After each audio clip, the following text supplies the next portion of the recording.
This is a First Alert 5 weather alert. Very high fire danger today across southern Colorado. It's been very windy, and we've actually seen near record warmth as a result. We have red flag warnings in place through this evening, and we'll do it again tomorrow. And then we are going to be tracking once again tomorrow strong wind gusts out of the southwest. Not quite as strong as today, maybe 40 to 45 miles per hour, with grass and brush fires the main threats that we are watching out for. Now today we have very widespread red flag warnings covering the entire I-25 corridor for the southern portion of the area. For all of southern Colorado, those warnings go until 9 p.m. They expire a little bit earlier in the northern tier, depending on when humidity starts to rise and the winds start to reduce. Tomorrow, those warnings will be pared back a little bit, covering the southern portion of the I-25 corridor, the eastern Arkansas River Valley, and portions of the San Luis Valley from 11 a.m. to 8 p.m. So another day with high fire danger tomorrow.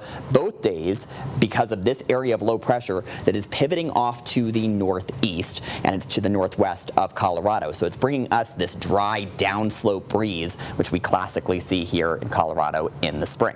Now you can see the camera here on Cheyenne Mountain shaking around. Well, as usual, it's not shaking around too much now that I'm showing it, but it has been for much of the afternoon. You can easily see the camera, though, at our Pueblo studio shaking around. Still looking at wind gusts sustained right now in the 30 to 40 mile per hour range, and sustained winds of around 25 to 30 miles per hour. So very dry air, very warm air, and very windy conditions. A 52 mile per hour gust currently being reported at the Lamar Airport. Now, as we go through the next few hours, winds will start to reduce after sunset, but it will still be breezy. At 9 p.m., we're looking at 25 to 30 mile per hour gusts on the Front Range corridor, and potentially still some 40 mile per hour gusts on the eastern plains. Overnight, the winds will really start to drop back. It will not be a night where the wind is still strong overnight west of I-25, but they crank right back up tomorrow morning, particularly south of Highway 50, seeing some morning gusts of 30 to 40 miles per hour, and then after 12 p.m. tomorrow, 30 to 40 mile per hour gusts out of the southwest on the Front Range corridor that'll start to drop back in the evening.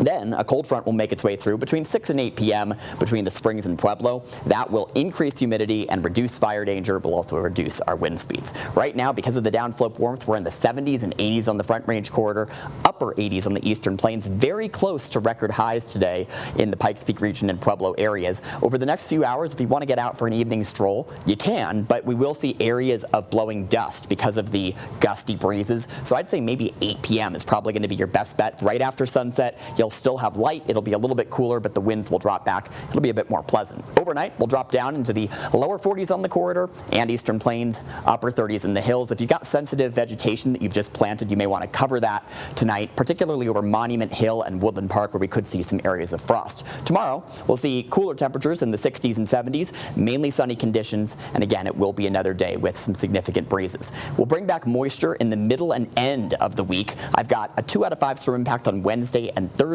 in the Pikes Peak region, but I think Thursday has the best potential as we track a decently potent cold front that'll make its way through the area. That'll give us storm chances pretty much all day, but they'll peak in the late afternoon and evening hours. Not currently looking at anything severe, but potentially some really good beneficial moisture. Will change back to a windy pattern next weekend in Pueblo. 70s for you tomorrow, down to the 60s following that cold front on Tuesday, and then 70s for the rest of the week. Your best chances for moisture will be on Thursday, a weaker chance on Friday in Canyon City.